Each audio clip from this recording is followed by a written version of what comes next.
project. So that'll be very useful. Just so everyone knows, this meeting is recorded for public record. So if you're not comfortable with that, then you may leave the meeting now. Okay, for those first time on Zoom, if you want to raise a question, either raise your hand if you're on video. If you're not on video, just raise the hand. There is an icon at the bottom which gives you the ability in more.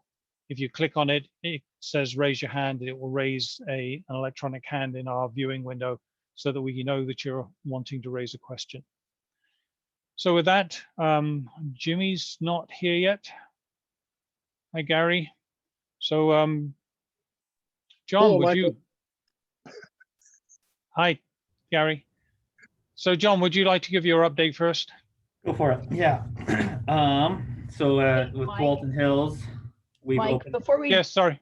dive in, is the recording serving as minutes since Lisa's not here? It will do. We've done it before. When she's not able to be here, she will go through the recording afterwards and then document it out. Okay. Yeah, I didn't know she wasn't coming until just before the meeting started. So. Okay, sorry. Sorry, John. All right. So right now with Tualatin Hills, our spring registration is open. We have a wide range of classes and programs opening up. To register, you just go to our website and I'll walk you through it. Summer registration, it will open Saturday, May 1st. You should be able to see a lot of our camp options on our website now. We are expanding Centro de Bienvenida, our multi.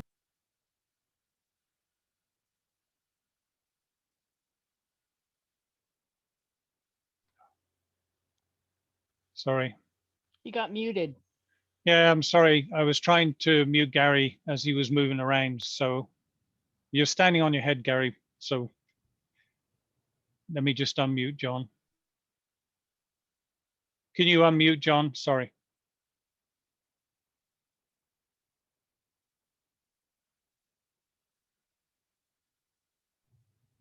Okay, thank you.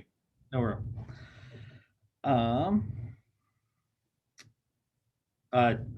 Currently, THPRD is hiring. We have a lot of part-time and seasonal opportunities available on our website. So we are looking for staff members. Rise volunteer recruitment. The district is recruiting teens 14+ interested in training as youth leaders. Participants will have the opportunity to learn leadership and communication skills to join the workforce. Applicants commit to a minimum of 50 hours of service. And youth can earn community service requirements by helping at the garden, work parties, habitat restoration, community and cultural events. Is that 50 hours over a period of time over the summer? Over the summer. Yeah. Okay, thank you. And we're going to be looking at adding some more to that as well. We're looking at bringing back our junior guard program and hopefully it's summer camps. Rise volunteer recruitment, field spectators. THPRD will begin allowing spectators at outdoor sporting events starting the week of April 5th, so last week. Each player will be allowed to have 4 spectators. Spectators and players will have separate entrances and exits and restrooms. Spectators must wear face covering, keep 6 feet apart, and stay in designated spectators areas. The City Nature Challenge. The challenge is a community science event to observe and document as many plants and wildlife as possible in a 4-day period, April 30th through May 3rd. People participate from around the world, and this year is the first time that the greater Portland, Vancouver metropolitan area will be participating. Check our website for details. Somerset West Park. Construction is continuing through the winter and spring as weather permits, and phase 1 improvements of the park redevelopment are expected to be completed in April 2021. When completed, the improvements will include walking paths, improved ADA access, a new playground, youth athletic fields, drainage improvements, and creek daylighting and restoration. Any questions? Anyone have any questions for John? I do regarding restrooms. There a plan to put porta potties back in parks that are open and Yeah, so the plan with some of those, they're trying to select at some of them. It's meeting the OHA cleaning guidelines is becoming a tricky part because we have to have a cleaning of it every day. So having the staff manpower to go and do that. Right now they're going to be at where a lot of the affiliates and sports leagues are at. And one will be used for players and one will be used for public. is that something that volunteers could handle? Like it comes up because there's parks that are open now and playgrounds that are open, but there's not a porta potty. Like at Meadow Way, there's a pad for a porta potty, but the porta potty got removed and it's not there. It is a small person sports field, but with the playground there, it's a little problematic for small people to use the playground, be at the park, and not have a bathroom. Is that something that a neighborhood, surrounding that, like even parents, that if you use this playground park, that you could be responsible for cleaning the bathroom, or the teen volunteer or teen employee program? Or I can send that question up and see if volunteer services wants to take that on.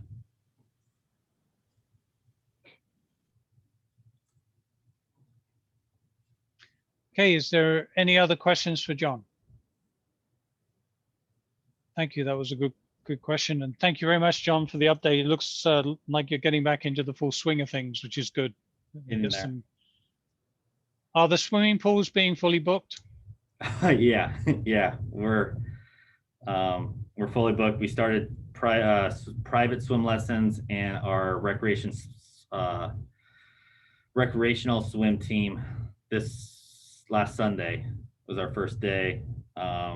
We got a lot on the waiting list and trying to find staff to help teach the lessons and pool space to expand. Hopefully we get approval for group swim lessons coming up. Okay, that's good news. It's always good to hear us getting back to normal. Okay, thank you very much. So as Jimmy still hasn't joined us yet that I can see. So Miles, it's your city update, please. Those who don't know me, I'm Miles Glowacki. I'm the neighborhood program coordinator at the city. Here's what's going on with the city's news.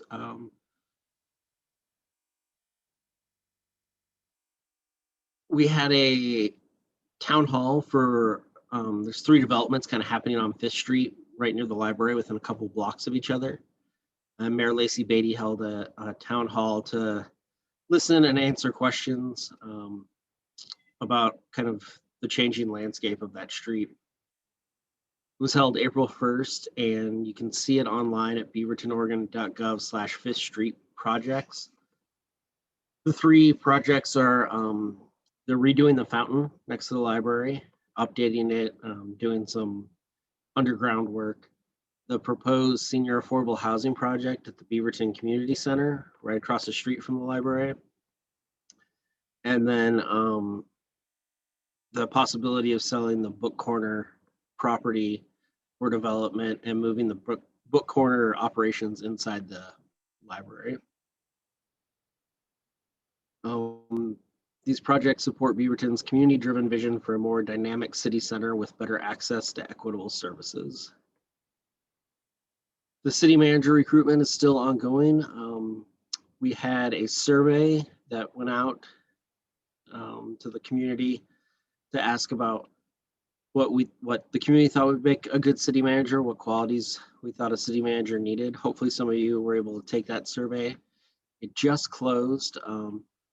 We're expected to have an opportunity for the community to meet the finalists, and the appointment is expected this summer. And the Beaverton Severe Weather Shelter has been extended through May to support area adults experiencing homelessness and in response to COVID-19. So it's open every day. The adults using the facility have to reserve space to be considered. It's operated by Just Compassion of East Washington County, and this is its 5th season. And with the proposed senior housing project at the community center space, the city is actively looking for an alternate space to house the shelter. And then finally, we have the Spring Voters Forum on April 29th. It starts at 6:30. You can view it online at beavertonoregon.gov Voters Forum or on TVC TV channels 30 in English and translated in Spanish on channel 28. We're encouraging everyone to send in some questions. You can send them directly to me if you want, if you have any questions for the candidates. The questions should be directed to all the candidates, not one in particular. And I would love to get some questions from the NACs.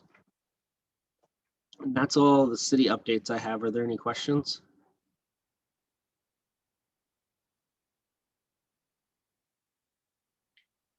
Okay, if there's no questions, thank you very much, Miles, for that update. Gary, BCCI, if you can give us an update. No, he's dropped off. He was. Oh, yes. No, you're there. You need to unmute.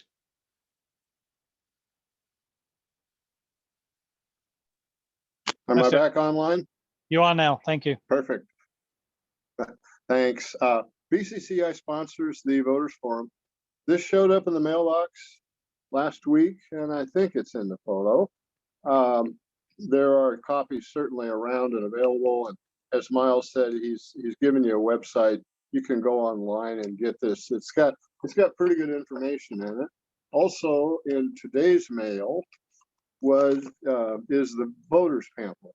And depending on where you live, it's going to be a little bit different, obviously.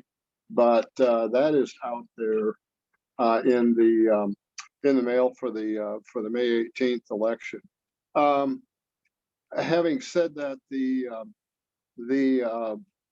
BCCI Land Use Subcommittee has met with the Traffic Safety Committee, and I noticed that Deb's got a spot on the agenda, so I'm just going to relinquish time on that because she has more current information than I. I have to admit to vanishing meeting on an electronic calendar last month, so I'm a bit in the dark about the most recent information there. Having said that, that pretty much finishes what I had to present. Okay, thank you, Gary. So Debbie, do you want to take it?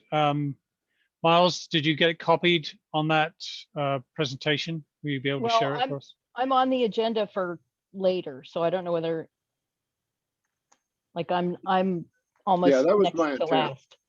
So okay, so help me, Debbie, because I wasn't quite sure where you were. well, Miles added me after the auxiliary lanes project. 7:48 is what I saw. Okay, So, that's fine. Thank you very much. It's not on mine, and I didn't see it because I have my own agenda, so I didn't look at Miles's because that's no problem.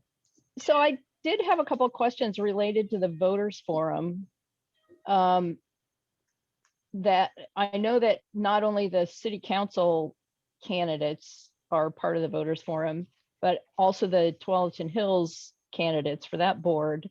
But why do we not have school board candidates included in the voters forum? And they're also not in the pamphlet either. It was just city council in the voters pamphlet. So I can answer that. The BCCI subcommittee decides on who participates in the voters forum. There is a limited amount of time for the number of candidates. It already goes very quickly with 1 minute intros and questions and responses. The school district is having their own voters forum the night before. You can view it on the school district website. If you got the city's pamphlet, it wouldn't have the school district information in it, but the Washington County voters pamphlet should. I can't imagine that it wouldn't. So the city has to produce its own. Will we get that too as Beaverton residents? As Washington County residents, you get one. Okay. Yeah. Yep. The city's required to do a voters pamphlet for its races, even though they're included elsewhere. So that's the reason. We would love to have more people at the voters forum. There's just not enough time.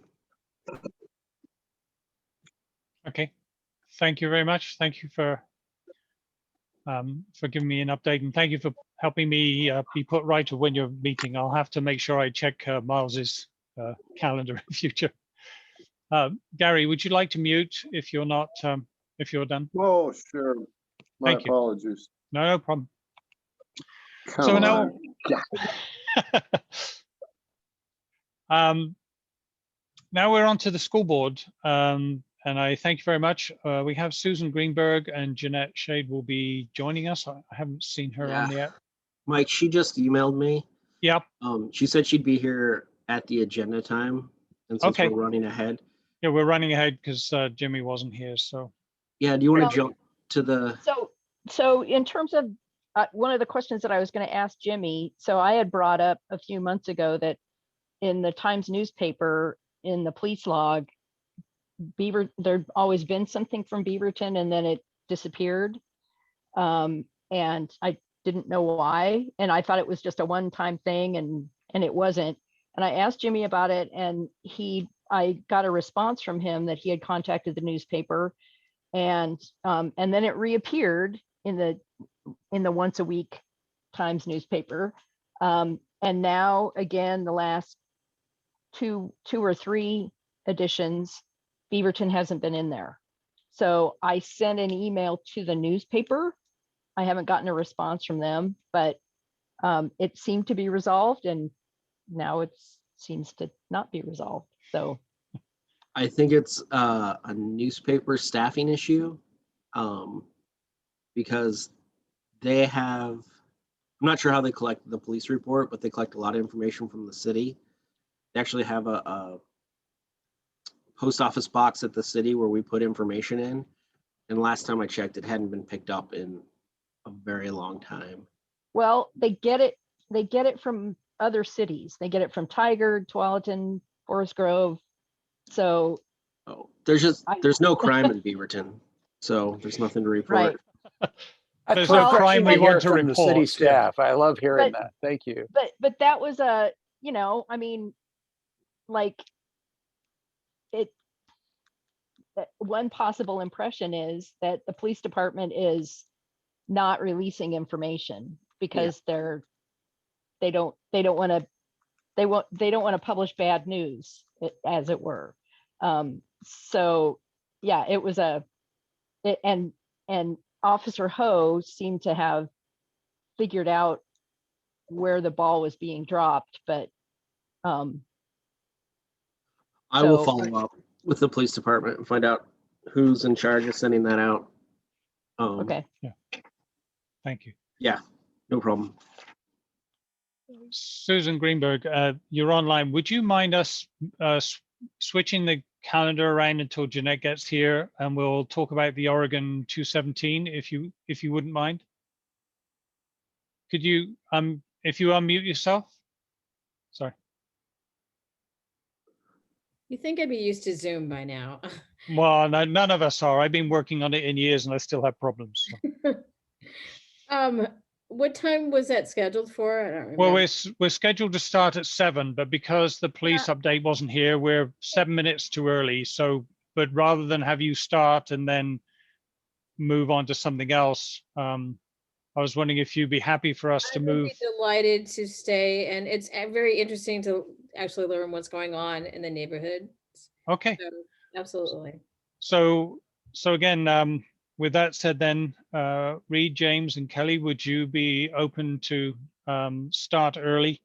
That way we can give you an opportunity to present what's going on with these auxiliary lanes.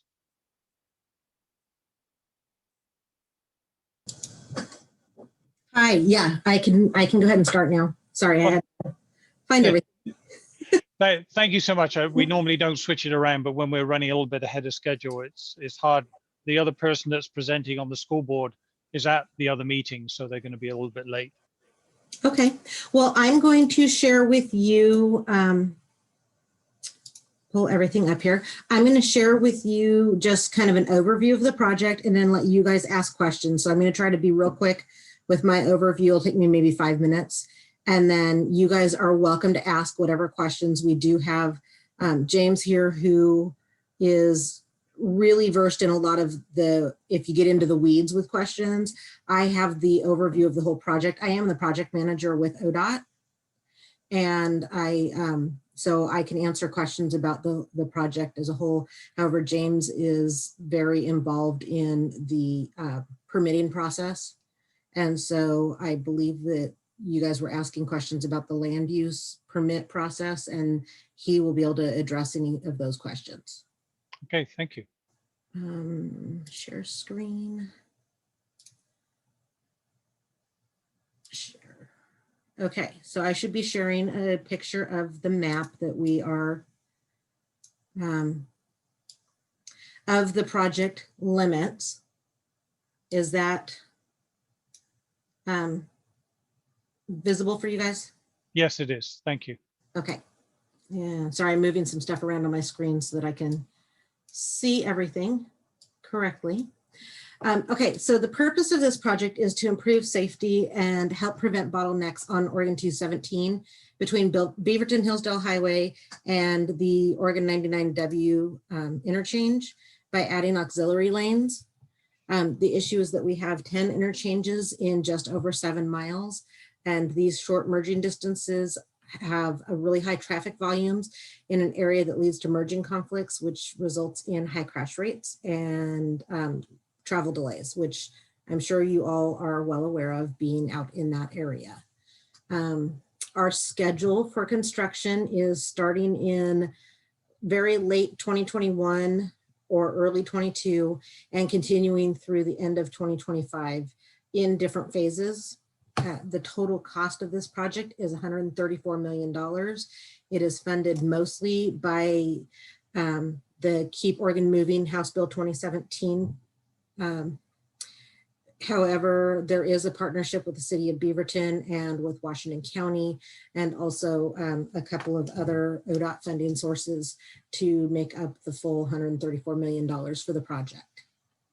We're adding auxiliary lanes to help reduce the bottlenecks by giving drivers more space and time to merge safely.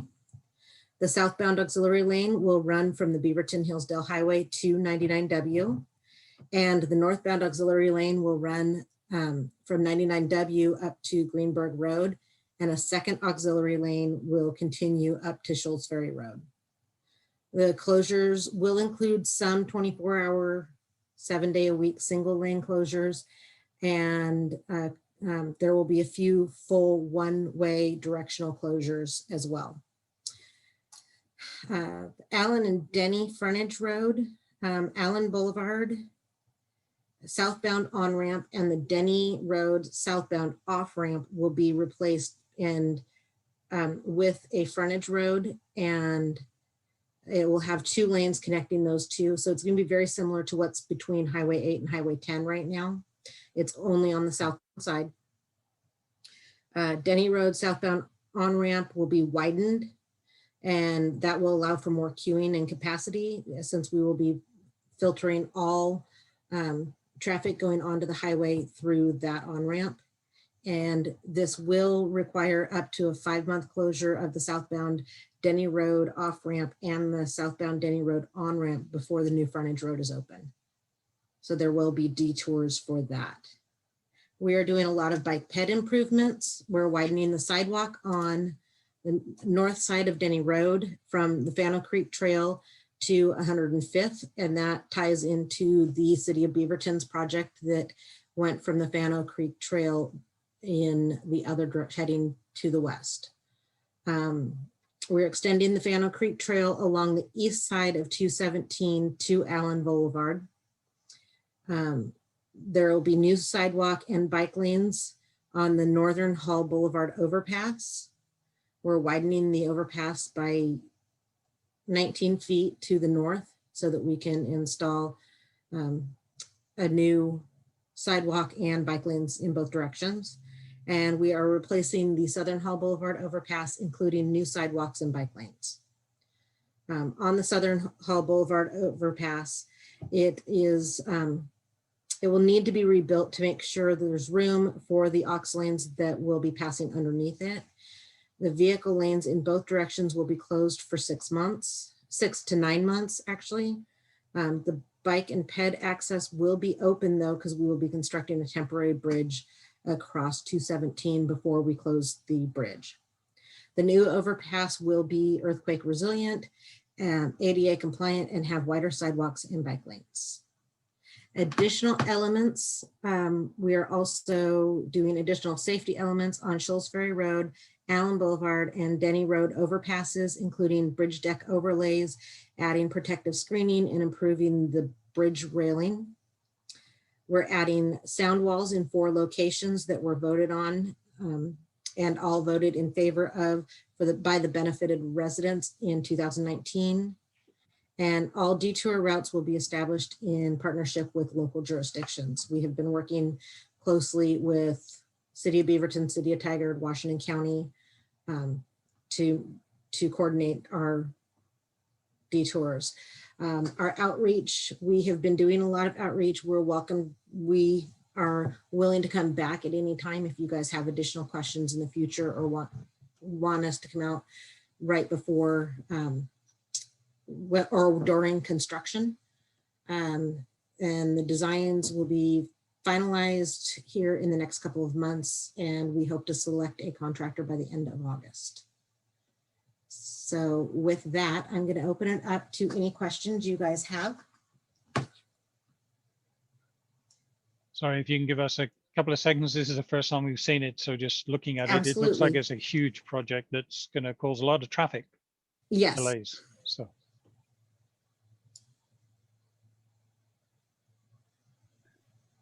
I have a question. Where can I get a copy of this? It is available on the website. I'm sorry, I'm trying to figure out where I put, how I move things on my page. I'll put the website, a link to the website, and also our PI contact, her information in the chat so that you guys have it in writing.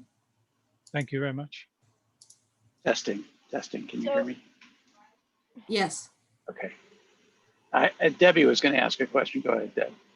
Well, just looking at this graphic, looking at this frontage road, it will run in between the current,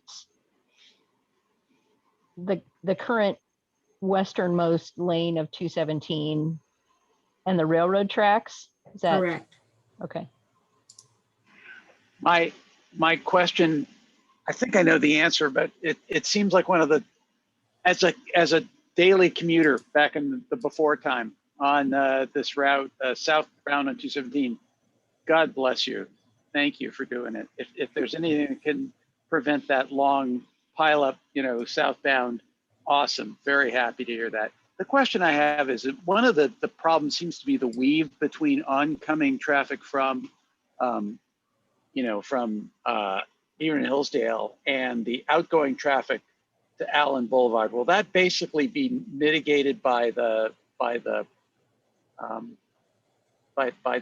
additional lane, the additional auxiliary lane? Was that question clear? I think I know what you're asking.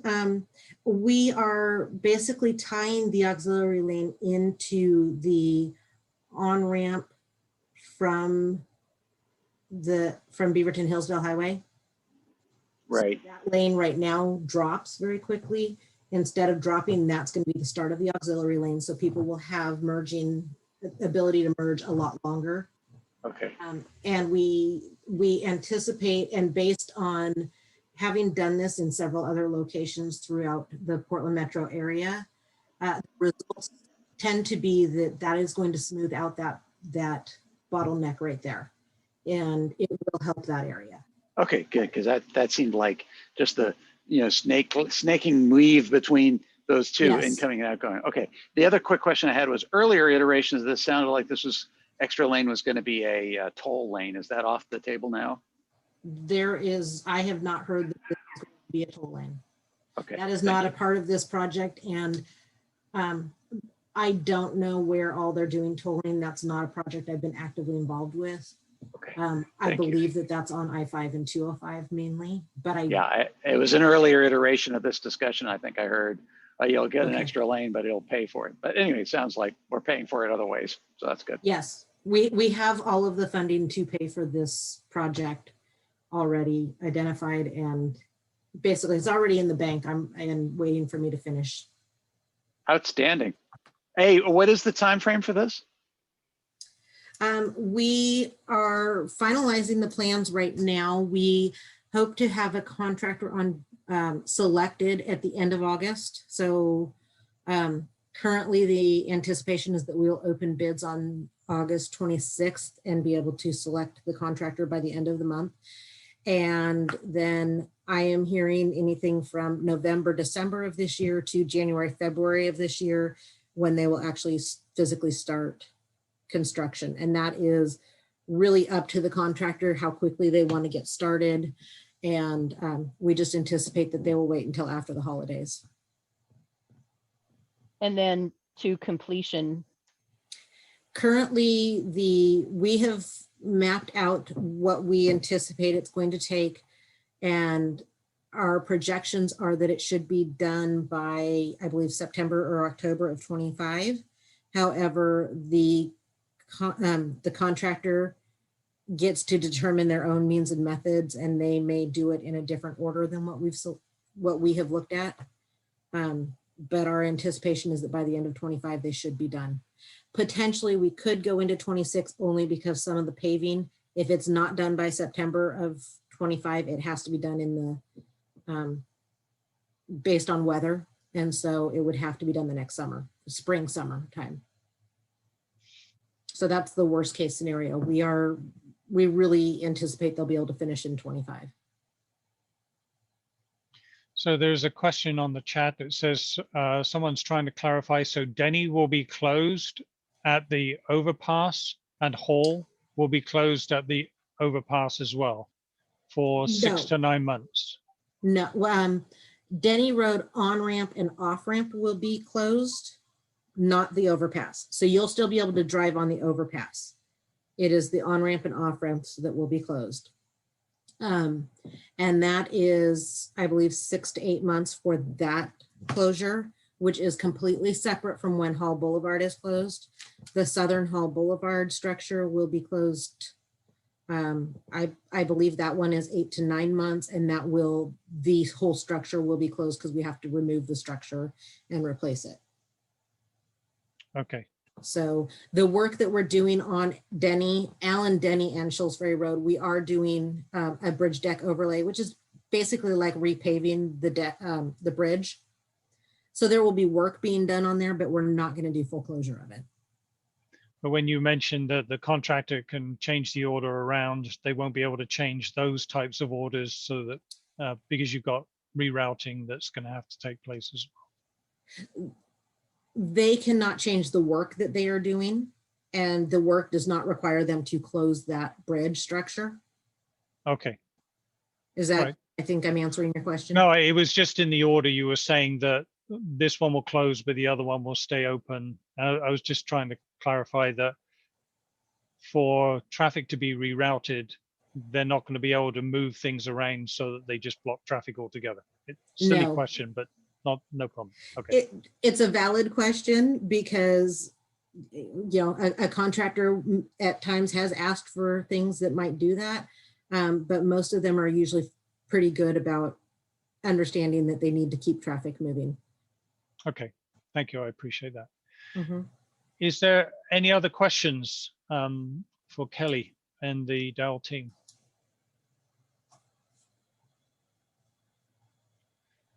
I would like to thank you very much then for coming. I do really appreciate you coming, and I think it may not be the first time we'll see you. We may invite you back again because, again, a lot of us travel up this route. So, but thank you very much for briefing us and sending us the information. You're welcome. And I haven't been able to figure out, but I want to be able to listen to you while you guys move on to your next subject. I'll figure out how to get back to the chat and I will. Okay. Information. Thank you. And thank you, James and Reed and Matthew, for coming as well. I really appreciate you spending your evening coming and talking with us. Thank you very much. Not a problem. Okay. Okay, so moving on, we're now going to move on to the Beaverton School District, Zone 1 for the board elections. And I thank Suzanne and Jeanette for joining us this evening. And I put an order just because I put it in alphabetical order by surname, but I don't mind who goes first, whoever wishes to go first.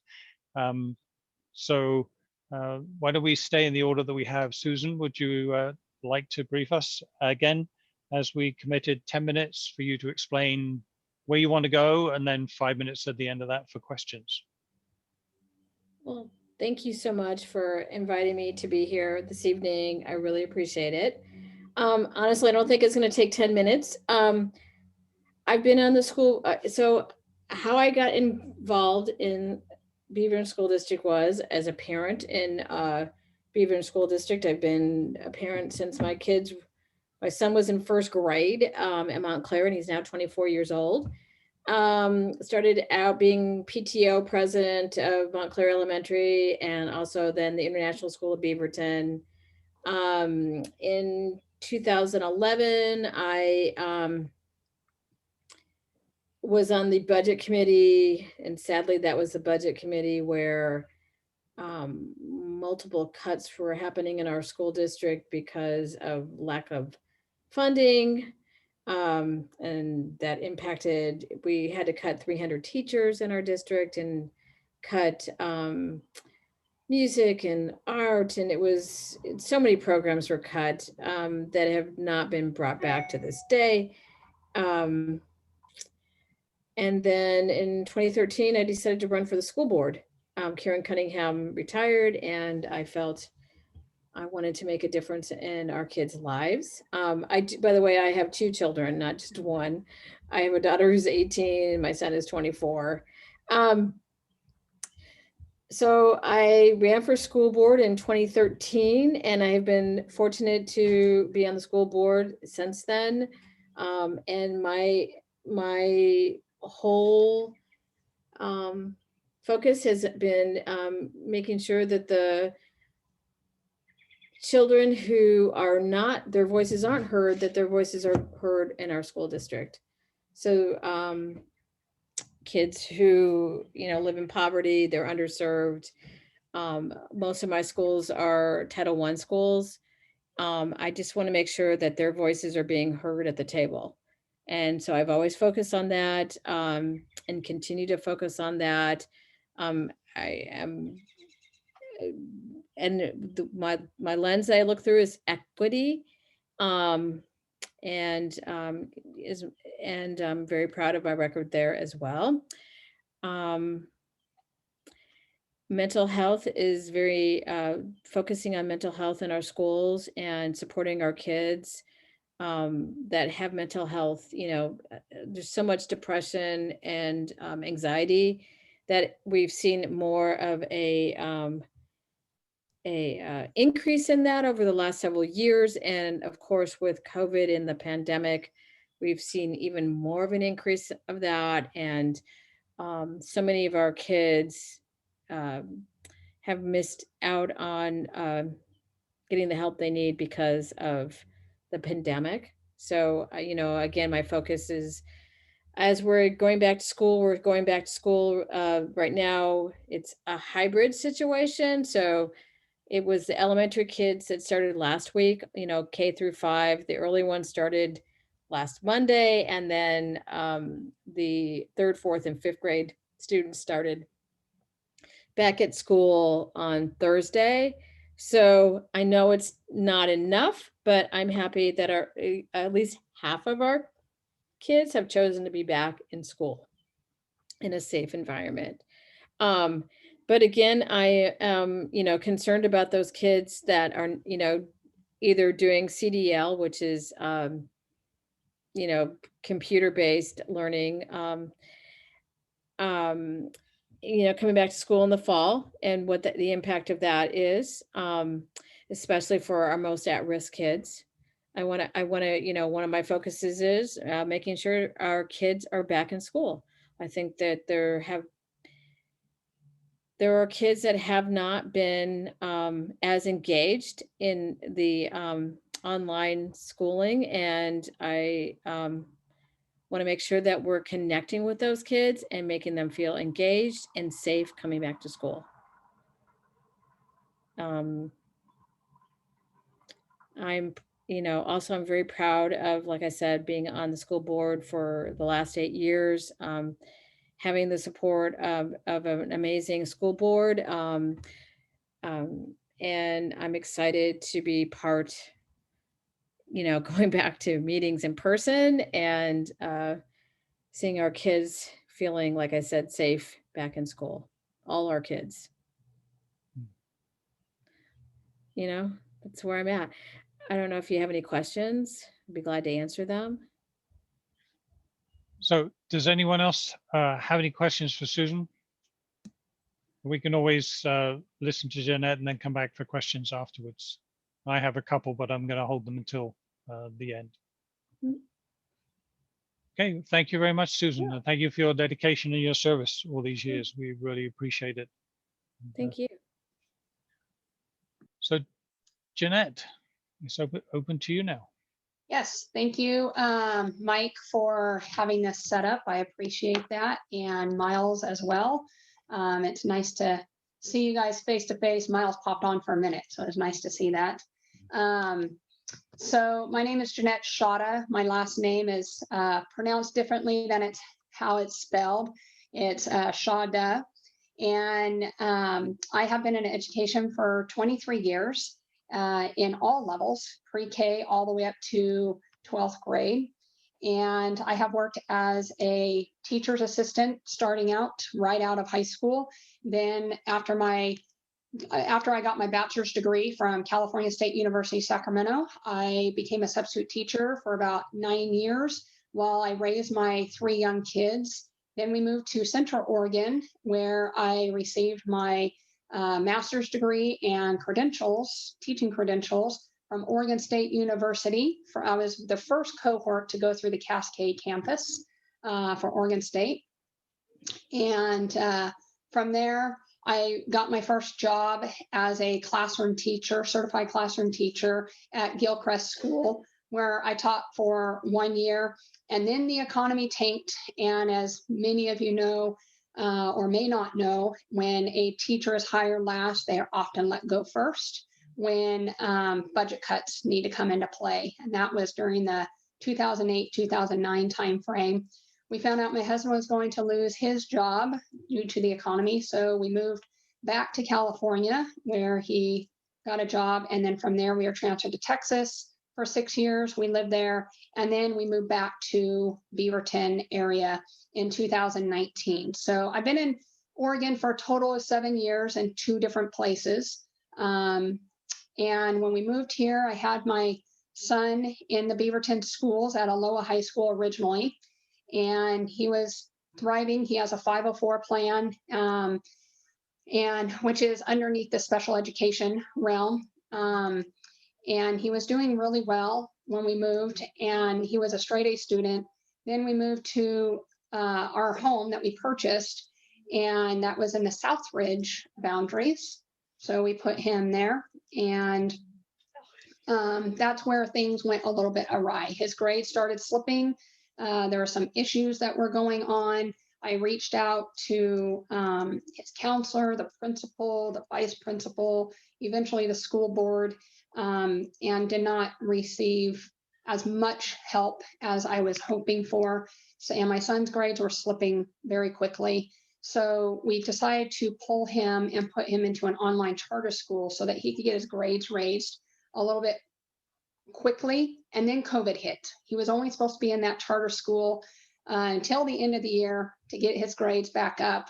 And COVID hit and went to CDL. And so we made the decision, since the online charter school we put him in was already set up to be online, we made the decision to keep him there instead of transitioning back to Beaverton School District for the CDL. And we're hoping, which is part of my platform, to have schools open a full 5 days next year so that we can re-enroll him into Southridge. He very much misses being around other students his age. He misses being able to go to classes, as many of our students do. And it's time to get them open. We can get them open. The science is there to get them open. And there's also opportunity for students who don't feel comfortable. There is the flex option within the school district that students can utilize in order to stay home if that's what their families choose. The other aspect that I'm running on is to make sure that we restore objective and age-appropriate sex education to the schools. Currently, we have comprehensive sexuality education, which goes all the way down to kindergarten. And to restore it back to the objective, sex education is good. It's what we need to be teaching our kids about the mechanics of how the body works, how, you know, a sperm fertilize an egg and things like that, how that works. But having comprehensive sexuality education goes much more beyond that. And some of the things that they talk about in there is gender identity and transgenderism, which I'm not against. I want to make that very clear, but it is something that needs to be within the homes and with a professional therapist if the family so chooses to seek out. Teachers are not trained therapists, and they should not be teaching that in their classrooms in a public education setting. Also looking at getting balanced and historically accurate history and civics curriculum back in to our schools. We have had critical race theory infiltrate our schools here in Beaverton, and we need to make sure that we don't have that continue. Critical race theory is a Marxist ideology that makes it to where they put one group above another. So currently it's, as I'm sure you've heard in the news and other areas, of white people are the suppressors or oppressors and everybody else is the oppressed. That lends to divisiveness. We don't need divisiveness in our classrooms. We don't need divisiveness in our schools. We need unity. We need to bring people together. And the Black Lives Matter education curriculum that the school board has not approved, but is in our classrooms, and teachers are using it in the classrooms, which is not okay, needs to be taken out. We need to look at content of character and who people are based upon their culture and their values, and honor them for that, not an immutable quality of skin color. The last thing that I would like to share that I'm running on is to make the career and technical education program much more robust. We do have a career and technical education program in Beaverton. It has been building over the last few years with some legislative help from the state legislature. And there's actually a bill going through right now that would also continue to help build it for certain areas. And I would like to continue to help build it in our district, where we don't just have one program per high school or middle school, but we have multiple programs per high school or middle school, because the graduation rates in the district are lower than they should be. As you know, Oregon is the bottom quarter in the United States for education, and we don't need to be that way. Beaverton School District can be the leader in bringing that up, and it could be through the career and technical education program by allowing students to go into these programs to gain skills that are immediately employable upon graduation, and we retain them for graduation. So those are the 3 aspects that I'm running on, or 4 aspects that I'm running on for my campaign. And I will gladly take any questions. Thank you, Jeanette.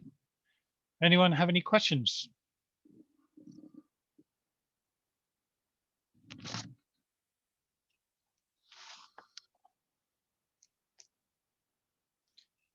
So I have questions for both Jeanette and Susan. I went to I'm part of the Beaverton leadership classes, and I went to a recent education seminar where they were talking about the low rates of re-enrollment, which is going to impact the number of the amount of money that the schools get. Mm-hmm. And when we started asking questions of them of how are they going to address it, they said, well, it won't be a problem for a couple of years, but we'll actually be probably going back to the people for another bond in about 2 years' time. My question is trying to prevent that before, again, I may be wrong. I'm British, if you can tell from my accent, so I don't know how everything works over here.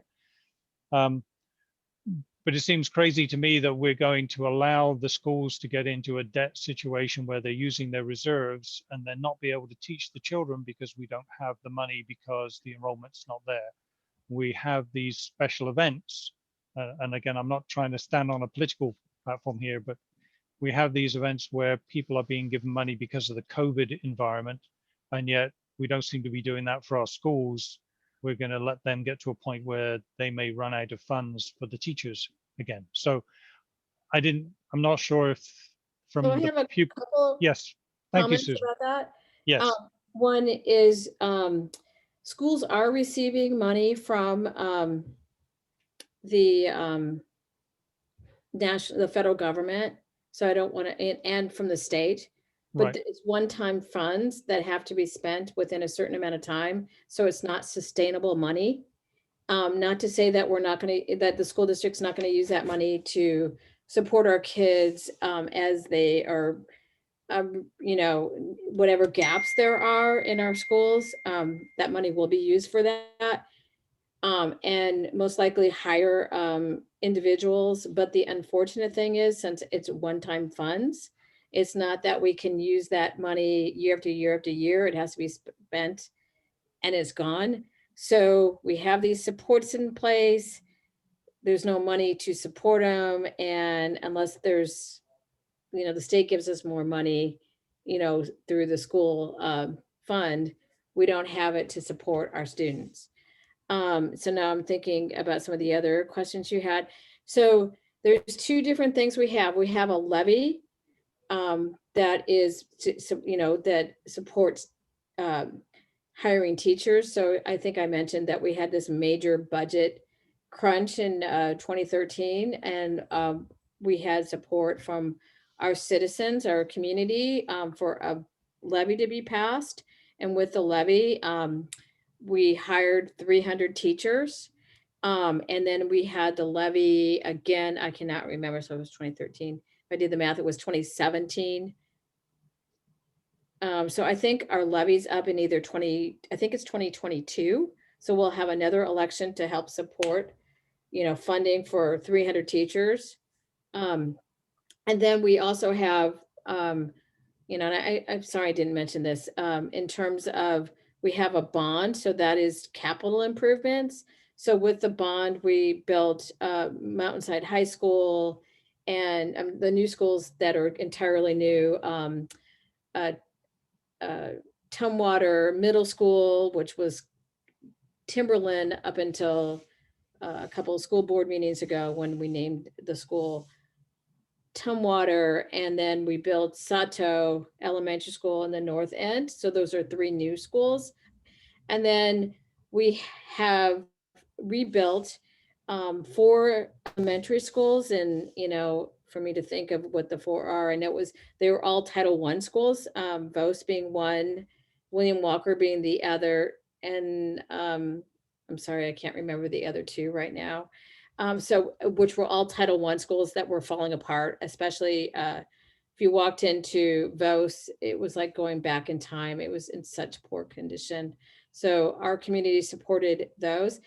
And the last project that is just being finished with our bond money that was passed in 2014 is in terms of school buildings being replaced is our Arts and Communication School, which is another very old school building. They're replacing it and should be ready to be open at the beginning of the school year.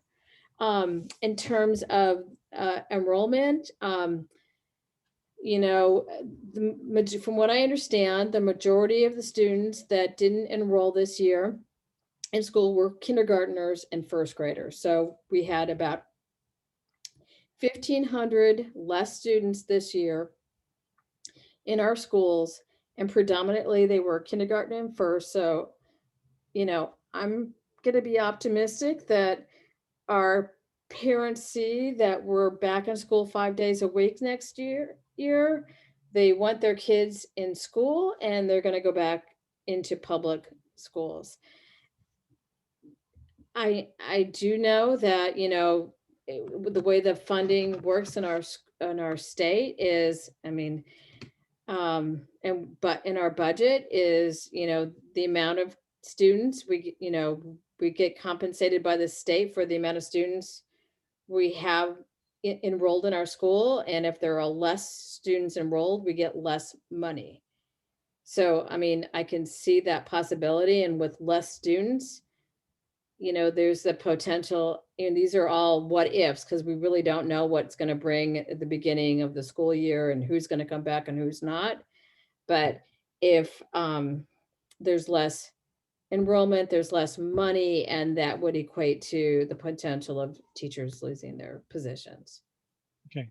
And the purpose for my question, and please, I try to be, as chair, I'm not meant to voice opinions, but I just wanted to mention this, that if I look at my taxes on my house, they're not going down because people aren't being enrolled. So a good portion of my property taxes are related to schools. So that money's going somewhere, and that's why I was saying. Yes, please. So I looked into the state funding a little bit in regards to schools. So it used to be that the local taxes went to the local schools. But and I may have the year wrong on this because I've done a lot of reading, but in 1995, I believe it was Measure 5 that was passed by the voters, which started taking the money from the local government, which is the school board, and or the school district, I should say, and giving it to the state. And then there's another measure, I think it was 11, I could be wrong on that one. Measure 50, Jeanette. Say that again? It was Measure 50. Measure 50, that's right. It was, yes, that is correct. I've been doing a lot of reading. So that money was then all the areas, different areas bring in their money to the state, to the general education fund. Then they reallocate that money back out to the districts based upon a formula. And the formula, I didn't completely understand it when it was explained to me. So, and so therefore, if we get, let's say we bring in $10 on a local district level, we only get $9 back, because some of that other money goes to some of the other areas, some of the rural areas that may not have as much of a tax base. So it's a Robin Hood type situation. And so that's why we have some issues in this area that we have in regards to the money, because the voters decided to vote those two measures into law, and that messed up the funding that was going on the local level. Because only rich districts should have good schools. No, not at all. Rich districts should not only have good schools. We need good schools all over the place. I worked in rural schools. I worked in suburban and urban schools. So they all need the same opportunities and resources. So with that being said, the enrollment aspect is of great concern, because when you have lower enrollment, we will get less money, which means you cut teachers typically. And like I said before, the last hired are the first to go. And typically the last hired or some of the teachers through some awesome programs that I've been learning about with the marriage between Portland State University and Beaverton School District in getting more teachers with teachers, oh my goodness, why can't I speak? Teachers with ethnicity in there, people of color, and creating a much more ethnic workforce. But unfortunately, Portland University cut that program, I believe, at the end of last year. I could be wrong on that as well, or maybe it was the beginning of this year. No, it was the end of last year because we're at the beginning of 2021. And so that's going to have a detrimental effect on us and in retaining teachers in that realm. And also some of those teachers that just came out of that program of teachers of color will be some of the first to go, which is detrimental as well, because that's how it's set up. It's unfortunate that it's not based upon a meritocracy in that regard, because if a teacher proves themselves to that they are an excellent teacher in the classroom, why do we have to look at how many years of experience they have? And maybe incentivize some teachers who are closer to retirement to incentivize them that way. There's many different ways that we could look at that, but we will have some cuts if we do not get students back in. And I've had my ear to the ground, and there's a lot of parents with what's been going on in the schools are saying they don't want their kids going back to the public schools. And we need to make our public schools safe havens of learning so people want to come back. Thank you. Is there any other questions? Yes, Debbie. So talking about safe public schools, talking about equity, talking about race and public safety. This question is for both of you. After the unrest and protests of last summer, the city council hired a consultant and talked to several people regarding equity and race in the city of Beaverton. That consultant gave their report to the city, and city council assigned the Human Rights Advisory Council to further study the issue in Beaverton. And in January, the Human Rights Advisory Council presented their report and recommendations to the city council. One of their recommendations in that report was to eliminate the school resource officer program in the schools. And I'm curious for both of you what your position is on the SROs. Do you support that proposal from the Human Rights Advisory Council in eliminating that program? And if you support it, or if you don't, and why?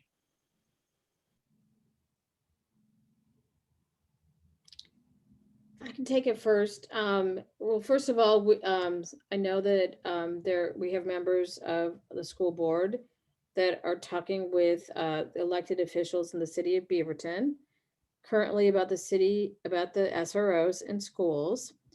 From what I understand, we're working on having a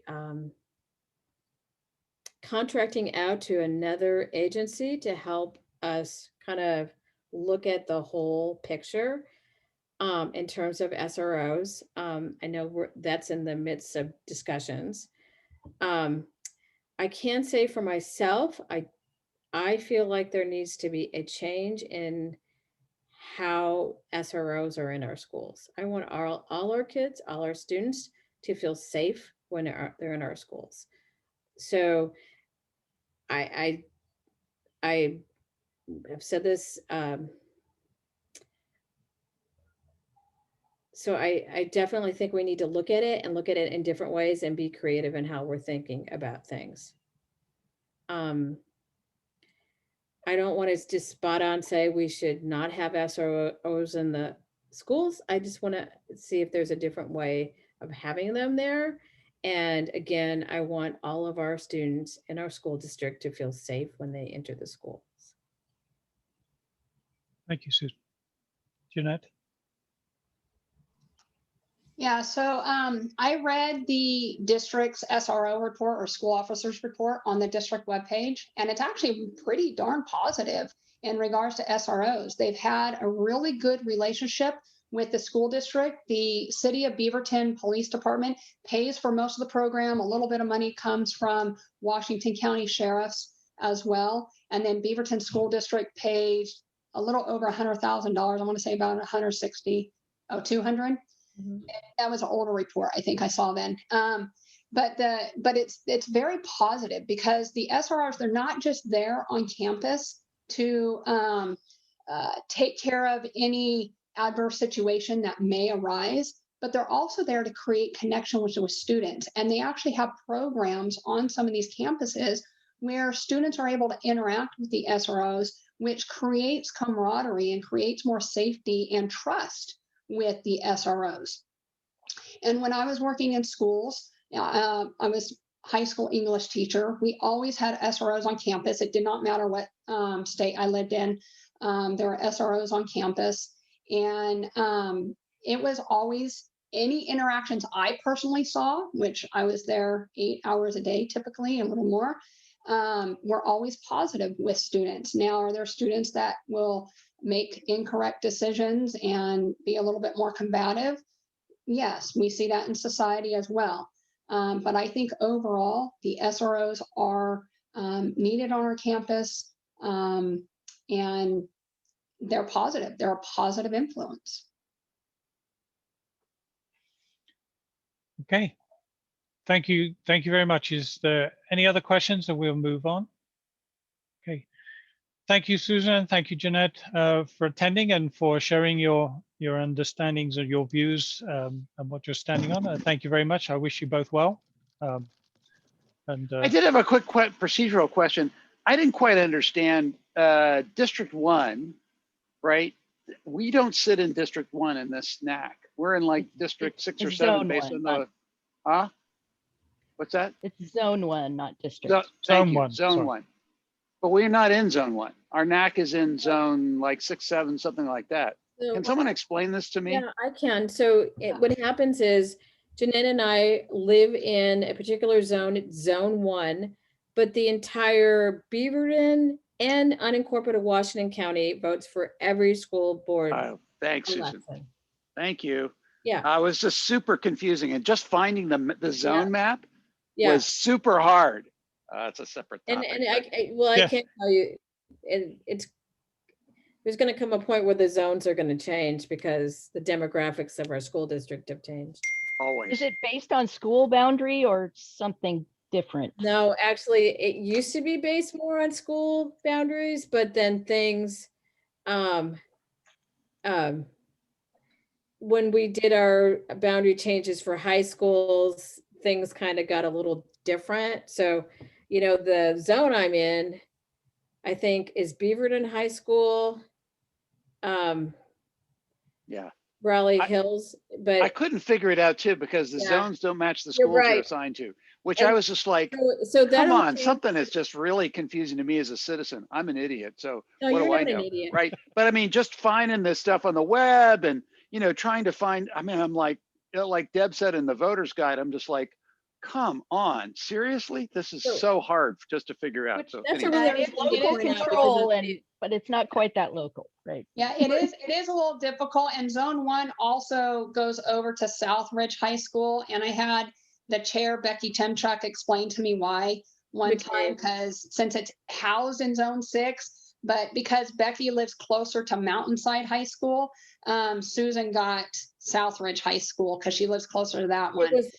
So I was gonna say that what it is, so like when we based our schools on, like, I live in Garden Home and the boundaries changed and it went from Beaverton to Southridge, but the zone is still Beaverton High School. But so why you might live by, you know, like over by Whole Foods or whatever, but that part of Tigard, which is Tigard, actually goes to McKay Elementary School, which is part of Zone 1. So it's really confusing. All politics is local politics, as they say. So yeah, exactly. And the other thing about that is with the census, the zones will change. And hopefully they'll make more sense. Whenever that gets done. And there's Okay. a whole backstory on why part of Tigard is part of Beaverton School Board too. It has to do with farming way back in the day. Sure. Well, again, thank you very much. I know you have a great passion for schools, and I thank you for all your service, and I do wish you both well. Thank you. Thank you. And thank you for attending. So we are now on to our roundtable, and I know we have a couple of areas that we need to cover. Miles, did you want to open this up now? Yeah, looks like we have a couple candidates for different positions. Michael, call on you and you can have a 3 minutes to speak and introduce yourself. Please do not put your website or promotional materials in the chat. You can leave your email so people can contact you. And on a separate note, Officer Ho emailed me. He was out on a domestic violence call and then a missing persons call. So that's why he wasn't able to attend tonight. So he was going to be here, but I guess he said when the weather gets nice, the calls go up. Duty Oh, called, as it were. Yeah. Well, thank him very much. I know he's always here if he can be, and I know he has a full-time job as well that he has to attend. So thank you. Yep. Okay, so let me start as my screen does. Is it Saralyn? So would you like to go first? Sure, I'd love to. Thanks, Mike. My name is Saralyn Dougall, and I'm running for Beaverton School Board. As was mentioned earlier, there are 7 zones in the district, and currently this election, there will be 4 zones up for the vote. So I represent Zone 4 and live in Zone 4, and therefore can run for and campaign for Zone 4. So I'm really glad to introduce myself tonight. My name, like I said, Saralyn Dougall. I'm from Beaverton. I've lived here for 16 years. My husband actually was born and raised here, graduated from Beaverton High School, along with his siblings. I am a mom of 5 kids, 2 of whom graduated from Beaverton High School, and one of whom is graduating from Mountainside High School this year. I have another who is in Mountainside High School, we're graduating 2 more years, and another in Cooper Mountain Elementary School. She's in 3rd grade. So we are very actively a part of the community in the schools and in the sports and in general. So this year I wanted to become a part of the conversation with regards to the schools and help shape the Beaverton School District through my volunteerism in the school board. I'm concerned about several things this year, and I want to share that with you.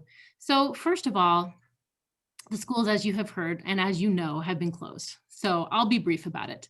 They're closed. It's not good. The kids want to get back. The parents want to get, it's not good for the parents. It's not good for anyone. We need to get back to school. And right now there's still conversation going on about potentially not getting back to school even in the fall. The negotiations have begun or are beginning with the unions, and apparently they are still interested in having a hybrid situation in the fall, and that is just really unacceptable. So I want to get onto the school board and make sure that we are in school next fall. We all need it. In addition to that, I want to make sure that the needs of all of our students are met, and I want to make sure that all of our students are supported to their fullest potential. So we have kids with so many varying needs and so many varying gifts and talents that they bring to the table. And our schools offer a lot of possibilities, but some of these opportunities are actually being removed. So for example, I have a son who's a TAG student, which means talented and gifted. And he went through some programs that helped him to recognize his capability with regards to that. And right now, the Aloha High School is actually eliminating some of the AP classes for the 9th and 10th grade students in the name of equity, which I find very disappointing and upsetting, because if that was not available for my son, it would have been difficult for him to have achieved what he is capable of. I recognize that that's not the pathway for everybody. And that's why we have a lot of other programs too, career and technology. And I would love to see that become more robust as well. In addition, I recognize that we have such a variety of needs and such a variety of incomes and such a variety of backgrounds. And I think that if we're going to address that, we really need to start addressing it in the elementary school and then work through the middle school and then work through the high school. We can't just take away AP classes and expect that somehow that's going to bring equity to the table and raise everybody up to their highest possible potential. So that's what I am interested in seeing happen. And of course, I would like to see our curriculum be age appropriate and historically accurate. Since we mentioned it earlier, the SROs, I actually talked to police officers today. I actually went and talked to the sergeant in charge of SROs in Beaverton today because I was curious about this conversation. You know, what have they done wrong? Why, you know, I want some data here to find out what's happened. And as it turns out, there really isn't any data on it here in Beaverton. That's not to say that there isn't across the nation. There probably are some things, but like they were giving me examples of some of their SROs. They're chummy with the kids, you know, giving them high fives through school and having a really good experience. I think we should really step back and take a look at that and see, is that really what we want to eliminate? Because with all of the voting that we've done recently of allowing drugs, the increase of drug use, including marijuana and so forth, the police officer was explaining to me that he's concerned there's going to be a real increase in drug use and therefore kind of an explosion at the schools as well of drug use. And that's a real concern. And currently the SROs are paid for by the city, with the exception of the one at Mountainside High School, because with the building of the new high school, they changed, they volunteered to pay for that one.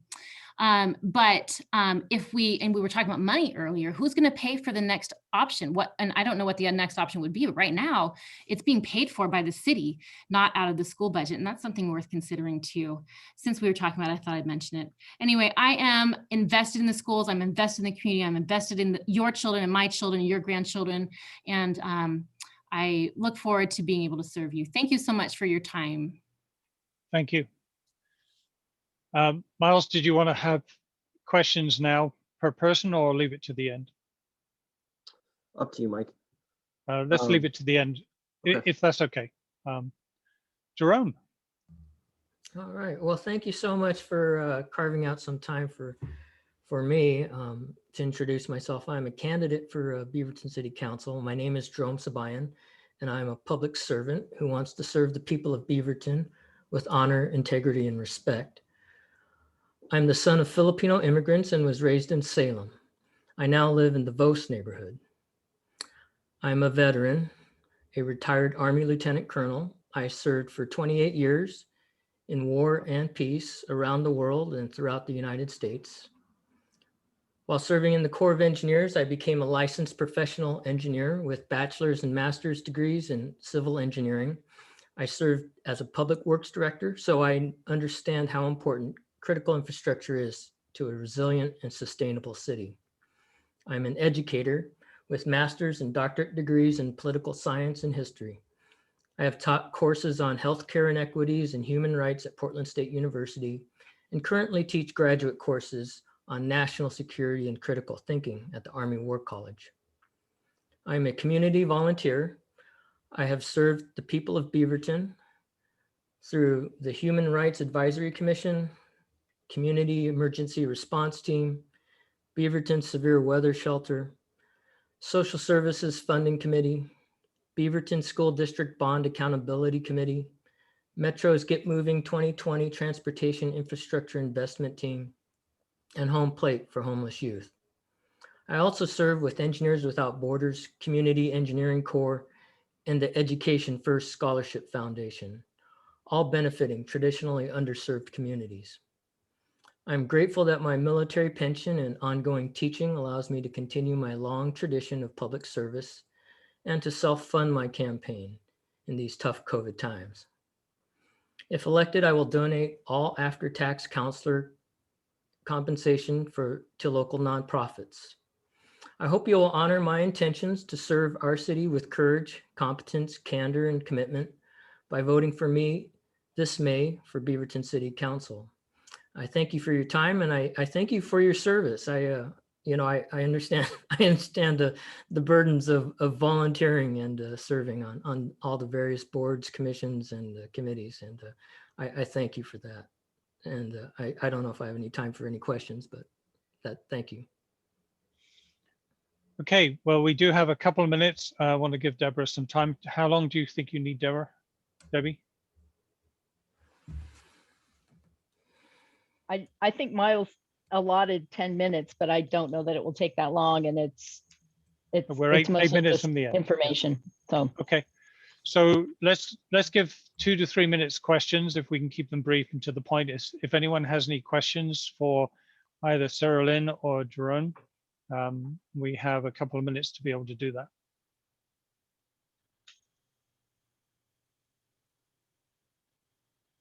Or gone quiet. I would assume that Jerome is participating in the voters forum, so that's another Okay. opportunity to raise ask a question. That's correct. City Yes. Council. All of my questions will take way longer than 2 minutes to answer. or Well, to that's even why we ask. left it. We only So- left it to 2 minutes, David. because Well of that. done, well done. Citizen involvement, it's awesome. Thank you. Yeah, please go to the voters forum. We'll have more time. I do appreciate both of you in your service, or in fact, all four of you.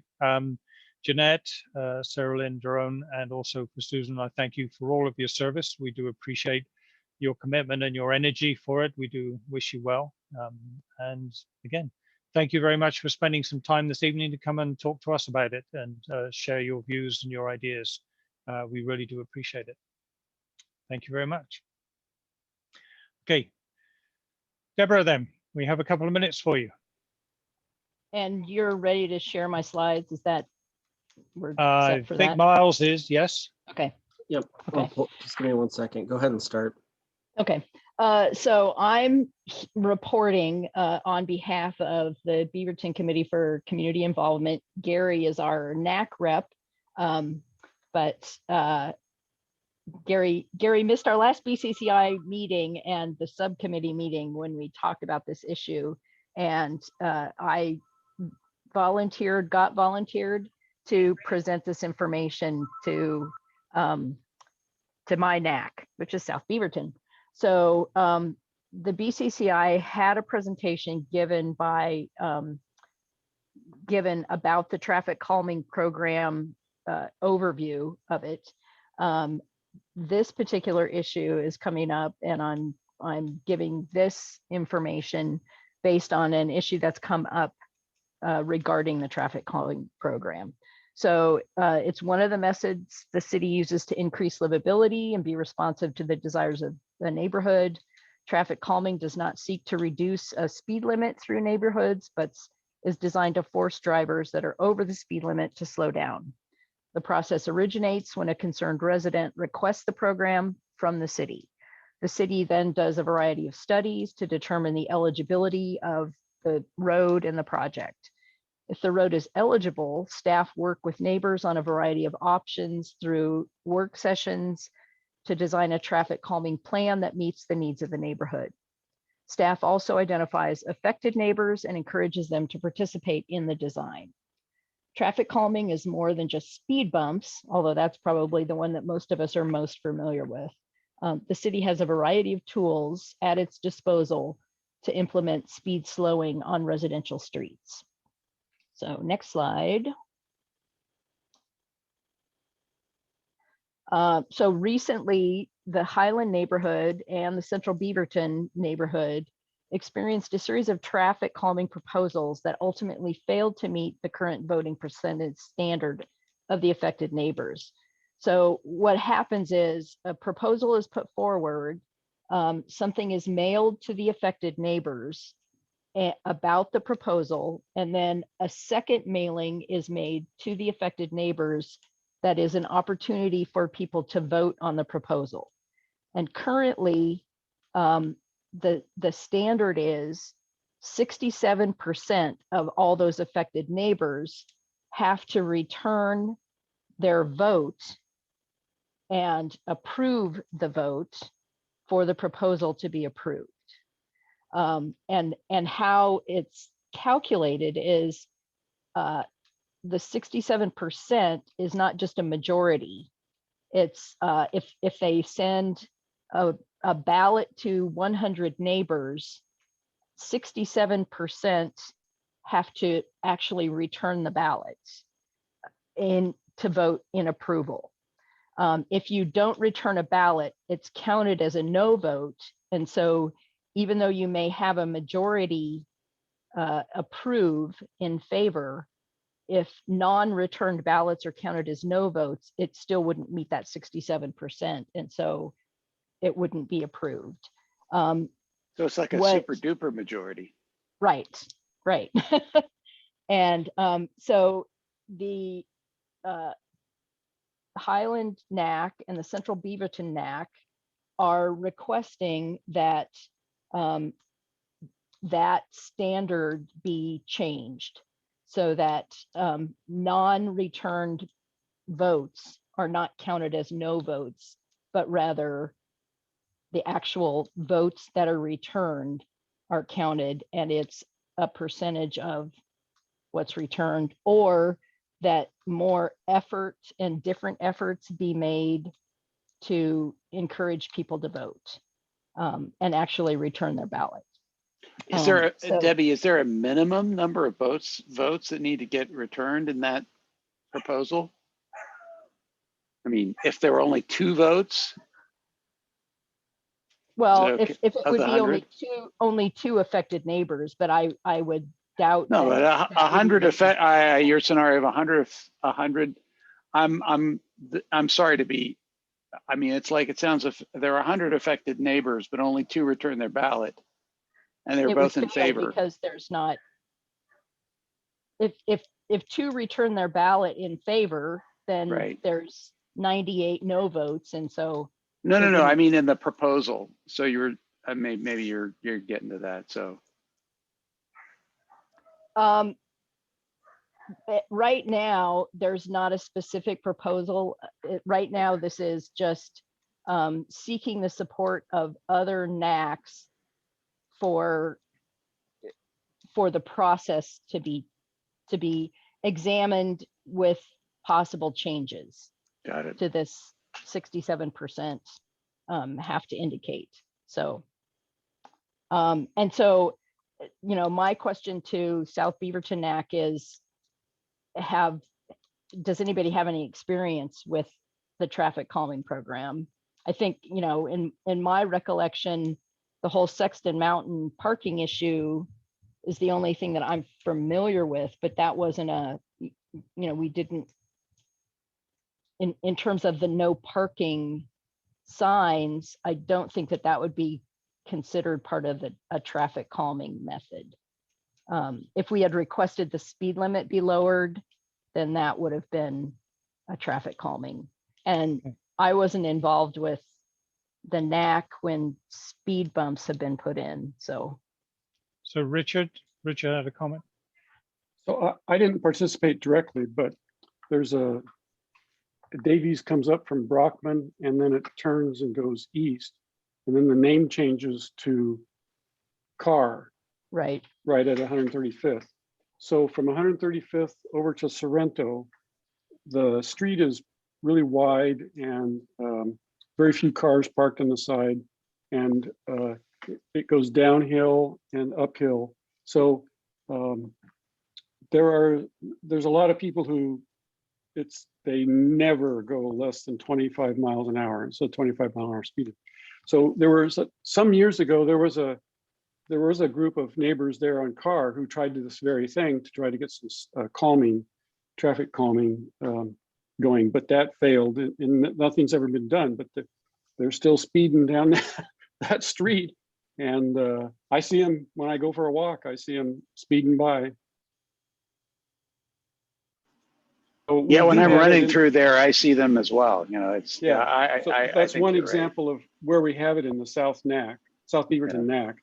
That's a. I mean, I mostly see it in that Hart Road. I never want to drive that road because all the speed bumps are just horrible. So in terms of Carr Street, that would be an example where a resident could fill out the form, and I know that they had they had the trailer, the speed trailer monitor on car for a while. But it would be basically something would be mailed to all of the residents from Sorrento to probably where the stop sign is at Bridle Trail, I would imagine, or 135th, saying, you know, either putting in speed bumps or putting in some other traffic calming device. They would come up with a plan, and then they would mail all those residents a card saying this is what the plan is. And then they would have an opportunity to return a ballot saying, yes, we're in favor of this, or no, we're not. And 67% of the people who they had mailed cards to would have to return a card in favor of it for it to move forward. And if they mailed out, I have no idea how many houses are on that stretch of road, but you know, if they mailed 50 and 30 people returned a card in favor of it, would it meet that 67%? Certainly 30 out of 50 would be a majority of people, but it may not meet the 67% of, because 20 people would be counted as a no vote. So, so this is an opportunity for anybody to, they want to have people contact the traffic commission, just writing up, you know, what their experiences have been, and that the 67% seems to be a pretty impossible bar to meet for things to be approved. And so they would be in favor of having that changed in some way. And then the last slide is basically the board of the NAC being willing to write a letter on behalf of the NAC in support of this proposed change. Okay. Well, we are out of time by 4 minutes, but thank you, Debbie, for covering that so quickly. I think this is an important piece, because I know in hearing some of the things from the NAC when they were trying to get that speed calming in, they were just so frustrated with the system being so broken that there was no way they were going to get the calming put in place because it was stacked against them. Like David summarized so quickly, you know, it's a super majority if you want this change. Well, and I think, you know, with this whole auxiliary lane thing and the detours, there's going to be driving through more neighborhoods that are going to be experiencing people cutting through. So potential for even more frustration. So maybe Debbie, hopefully we don't have a quorum tonight, but maybe it might work the way I was trying to attempt to draft a motion and email it to people. And then once we have a meeting where we have a quorum, then people will have had a chance to read a motion that you might propose or draft for us. And I would really appreciate it if you do that. Thank you. Yeah, I support that. So the traffic commission meets again in May. And so that we can either set up a special meeting or do it through email.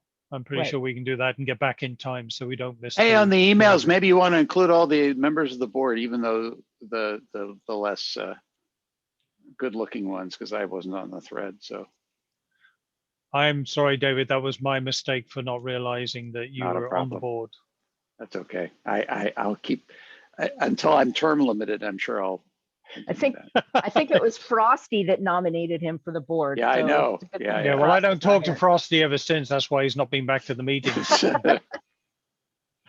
I think we should do that. Thank you, Richard, for that suggestion. I don't want to slow things down, but I think it's important that we can work the process in a much more objective way. I think having this super majority to do something positive, I think, is very difficult. Mike, can I make 2 quick points? Yes. I'll be very quick. The first one is that the speed, the bumps, the speed driving calming devices, they actually do work. The research shows that they do work. So Right. the other point is the city council set aside money for neighborhood traffic calming, and it goes unspent often between budget years because of what Highland and Central are suggesting is that this process makes it too difficult to spend the money that's been approved effectively. And finally, Highland's 3 projects that failed, if non-votes were not counted as no's, if you only counted from the people who voted, they would have had a double majority yes. But because people didn't vote, all 3 of them failed. Wow. So they have the data behind that. So there's evidence to say it needs to be changed because it's stacked against ever making any changes. Okay. Well, I have a couple of suggestions of my own. I think you should stop every driver and say either you go the speed limit or we'll put speed bumps down here, which will make them stop because I hate driving up a speed bumps. Like I know you love just speed bumps, Mike. I know Yeah, you just love them. I'm the same way. I stop now completely before a speed bump, before I drive over them, just to, anyway. So. The other thing I think we should go for what Florida's done, where they just open big sinkholes. So anyone going fast in the speed limit just goes down the sinkhole, and that way we get rid of the traffic problem altogether. So English humor, just for those that don't normally attend, I appreciate everyone. Just so that we can wrap up the financial update. The financial update is we have $7,649.22. That includes the $500 that was deposited recently. Again, thank you very much for everyone for giving up your time. Again, thank you for being part of this NAC. And if Debbie, you can craft something through, we will definitely circulate around. Thank you, everyone else that attend. Thank you, Diane, for being here. Diana. Thank you, Jerome. I appreciate your service. I hope you do well.